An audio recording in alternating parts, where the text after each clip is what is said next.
नमस्कार साथियों, स्वागत है आपका आपके अपने YouTube चैनल एग्ज़ाम धारा में।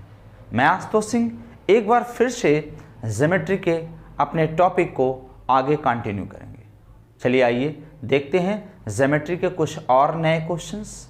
हमने 40 तक डिस्कस कर लिया था, आज डिस्कस करेंगे क्वेश्चन नंबर 41। चलिए भाई, अब क्वेश्चन नंबर 41 डिस्कस करेंगे। क्वेश्चन नंबर 41 डिस्कस करेंगे। एक ट्रायंगल दे रखा, क्या दे रखा भाई? एक ट्रायंगल दे रखा है। एक ट्रायंगल दे रखा है जिसमें ये ए और यहां पर एक लाइन इस तरीके इंटरसेक्ट करती है। ये ए है, ये बी है, ये सी है, ये डी है और ये ई है मेरे भाई। इसके बाद ये एंगल दे रखा है भाई, ये दे रखा है 5x - 5 और ये एंगल दे रखा है, ये दे रखा है भाई 6y - 4 और ये एंगल दे रखा है ओवरऑल 4x + 10। कितना दे रखा है? ये एंगल दे रखा है 4x + 10। तो हम कह सकते हैं, और हमसे बोला गया है, क्वेश्चन का कहना है कि BC parallel DE, BC parallel DE, जो BC है वो DE के क्या है? पैरेलल है। तो ये दोनों ही कैसी हैं आपस में? पैरेलल लाइंस हैं। कैसी हैं भाई?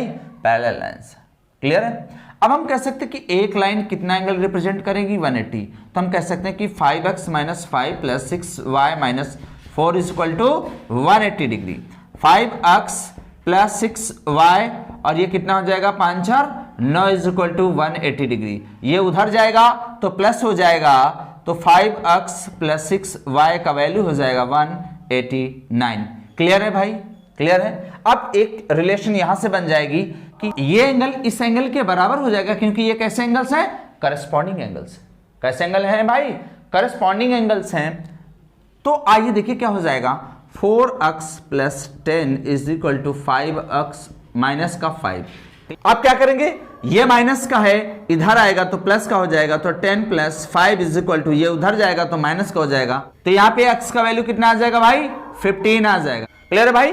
तो हमसे बोला कि y का वैल्यू निकालिए, तो अब हम क्या करेंगे? ये x का वैल्यू पुट कर देंगे यहाँ पे, तो कितना हो जाएगा? 15 × 5 = 75 हो जाएगा, + 6y = 189। और कह सकते हैं कि 6y का वैल्यू इधर सब्सट्रैक्ट करेंगे तो कितना आ जाएगा? 9 में 5 गया 4 आ जाएगा और इधर ये 1 आ जाएगा, 1 आ जाएगा, 6 × 6 6 × 6 6 9 54। तो y की वैल्यू कितनी आ गई भाई? 19 डिग्री आ गई। कितनी आ गई भाई? 19 degree is the correct answer. इसके बाद क्वेश्चन नंबर 42 डिस्कस करेंगे भाई। हम क्वेश्चन नंबर 42 डिस्कस करेंगे। एक डायग्राम दे रखा भाई, क्या दे रखा है? एक डायग्राम दे रखा है, एक चित्र दे रखा है इस तरीके का, और यहां से रिप्रेजेंट कर रहा है कि इसको ये दिखाया गया है, ये, और यहाँ से इसको ऐसे और इस तरीके रिप्रेजेंट किया गया है और ये बनाया गया है डायग्राम। क्लियर है भाई? इसके बाद दे रहा है कि ये A है, ये B है, ये E है और ये F है और ये पॉइंट हमारा D है और ये हमारा C है। क्लियर है भाई? इसके बाद कह रहा है क्वेश्चन कि AB parallel CD, AB parallel CD, AB जो है वो CD के क्या है? पैरेलल। ये एंगल 50 डिग्री दे रखा है और ये एंगल 50 डिग्री दे रखा है। क्लियर है भाई? क्लियर है? और AB = AE, AB = AE दे रखा है, AB = AE दे रखा है। ये आपस में बराबर हैं तो एंगल भी बराबर हो जाएंगे। इसके बाद कह रहा है कि angle AEF, angle AEF = what? इसका वैल्यू निकालना है भाई। तो हम कह सकते हैं, अब देखिए भाई, ये लाइन इस लाइन के पैरेलल है। क्लियर है? और इसको आगे डॉटेड बढ़ा दीजिए। डॉटेड हमने बढ़ा दिया, इस तरीके हमने डॉटेड बढ़ा दिया। अब क्या दिख रहा है हमें भाई कि ये 50 डिग्री है, तो ये भी कितना हो जाएगा भाई? 50 हो जाएगा। तो ये अपोजिट एंगल, ये भी कितना हो जाएगा? 50 हो जाएगा। ये कितना हो जाएगा भाई? 50 हो जाएगा। और इसके अलावा हमें दे रखा है कि ये एंगल 20 डिग्री है। कितना है भाई? 20 डिग्री है। कितना है भाई? 20 डिग्री है। तो अब बताइए कि 20 और 50 कितना हो जाएगा? 70, और 180 में सब्सट्रैक्ट करेंगे तो ये कितना आ जाएगा? 110 आ जाएगा। क्लियर है भाई?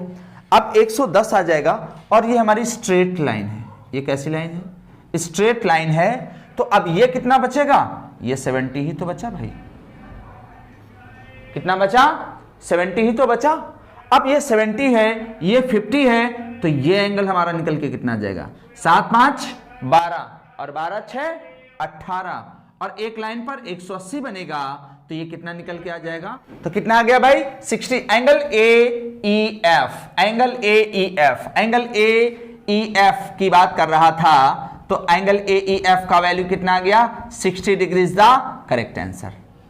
ओके भाई, चलिए अब नेक्स्ट क्वेश्चन देखेंगे। इसके बाद भाई क्वेश्चन नंबर 43 हम डिस्कस करेंगे। क्वेश्चन नंबर 43 डिस्कस करेंगे। कौन सा भाई? Question number 43। क्वेश्चन नंबर 43 में डायग्राम भाई कुछ ऐसा बना हुआ है। ये हमारी 2 लाइंस हैं और इनको इस तरीके को कुछ टिल्ट किया गया है।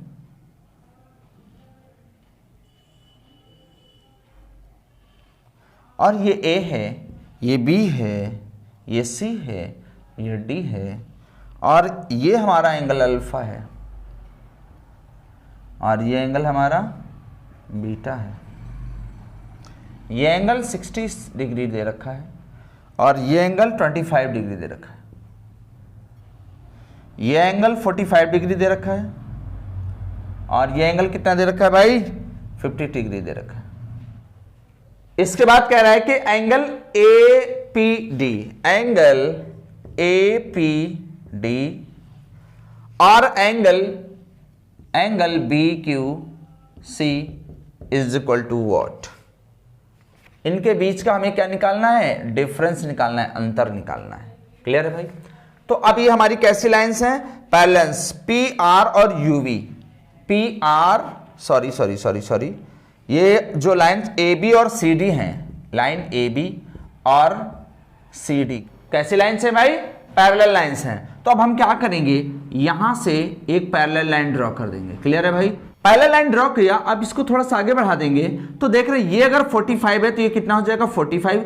ये 50 है तो ये कितना हो जाएगा भाई? 50 हो जाएगा। ये 25 है तो ये एंगल 25 हो जाएगा और ये एंगल 60 है तो ये एंगल भाई 60 डिग्री हो जाएगा। अगर हम ओवरऑल अल्फा की बात करें तो alpha is equal to 25 plus 60 हो जाएगा, तो कितना आ जाएगा भाई? 60 to 85 आ जाएगा। क्लियर है? अल्फा की वैल्यू आ गई।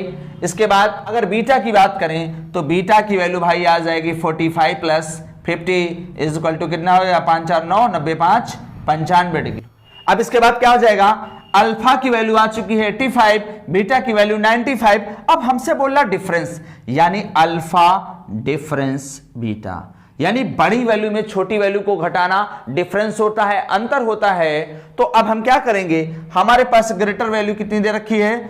95 दे रखी है, माइनस क्या कर देंगे? 85 कर देंगे, तो ओवरऑल वैल्यू कितनी आ गई? 10 degree is the correct answer. Angles हमारे निकल आए, उनका डिफरेंस हमने निकाल लिया। क्लियर है? चलिए अब नेक्स्ट क्वेश्चन देखेंगे। इसके बाद भाई अब क्वेश्चन नंबर 44 हम डिस्कस करेंगे। कौन सा? क्वेश्चन नंबर 44 डिस्कस करेंगे।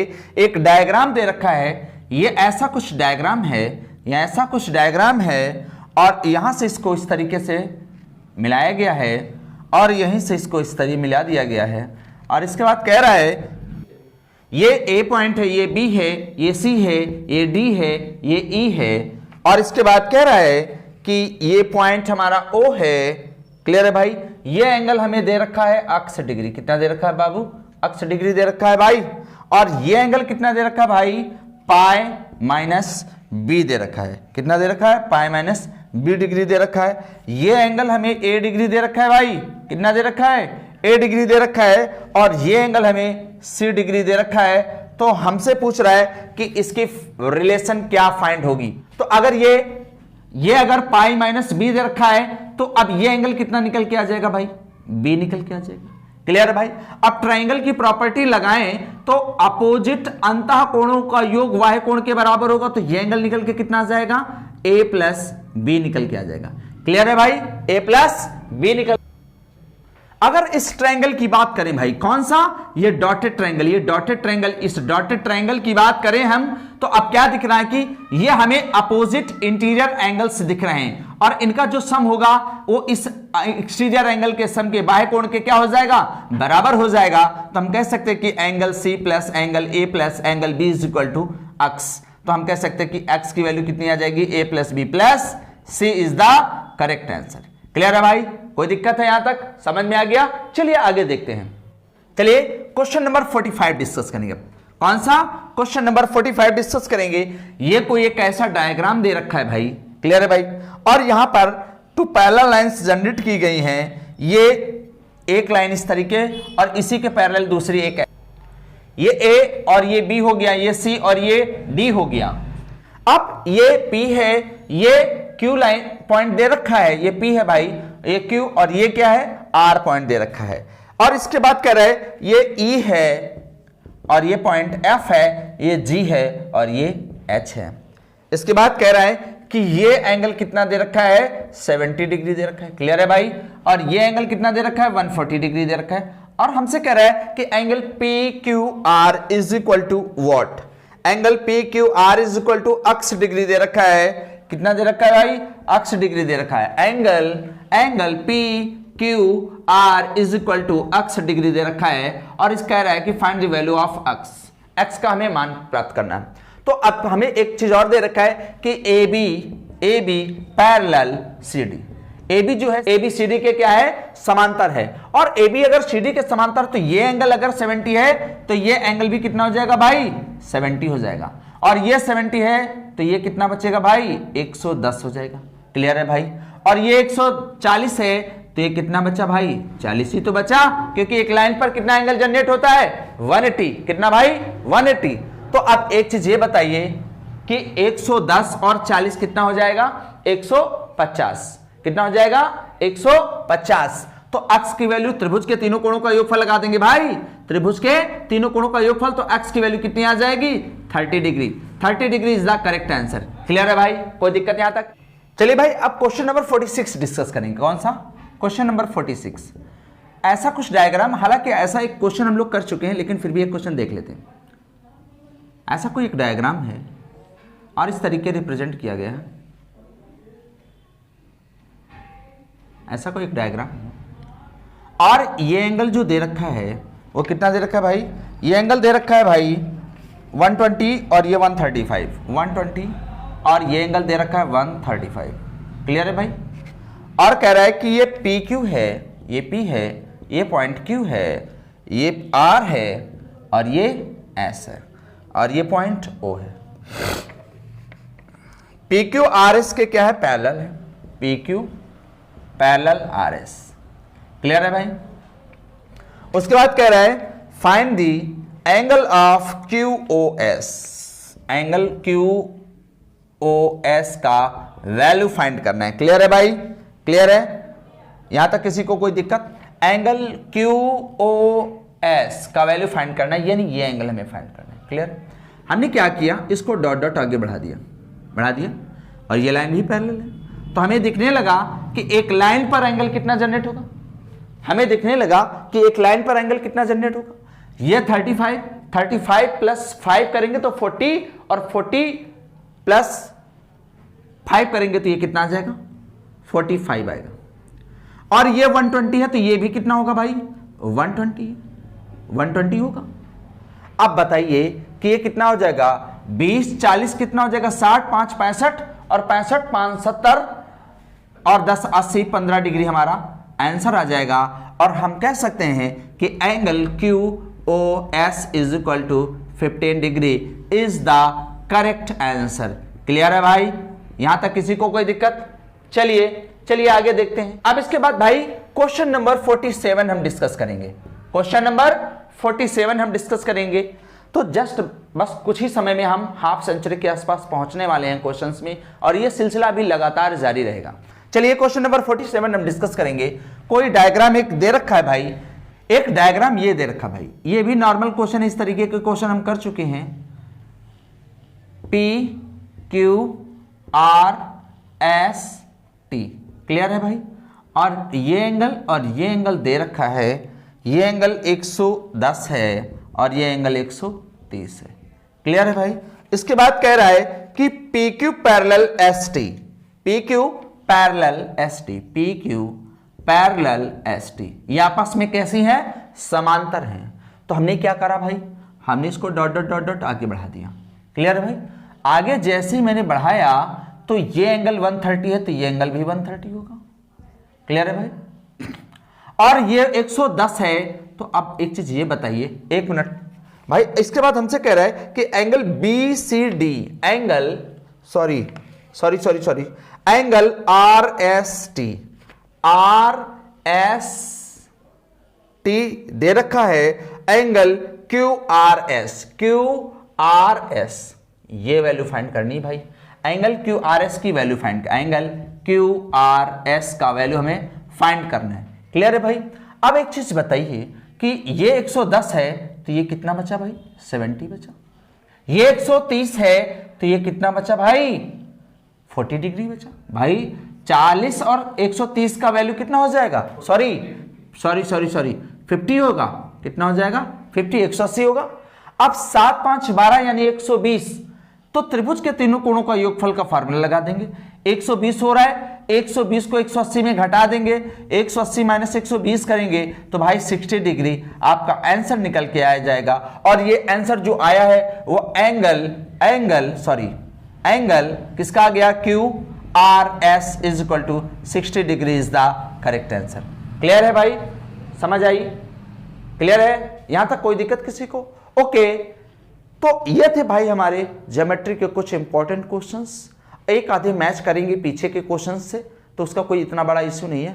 अब इसके बाद की क्लास में आपको एक लेवल के क्वेश्चंस मिलेंगे जो रियल में एग्जाम के पॉइंट ऑफ व्यू से इंपॉर्टेंट, और इसमें आपको भी अपना एक नया एफर्ट डालना पड़ेगा। बिना एक्स्ट्रा एफर्ट के इन क्वेश्चंस को सॉल्व कर पाना पॉसिबल नहीं होगा। Okay, thank you, thanks for watching.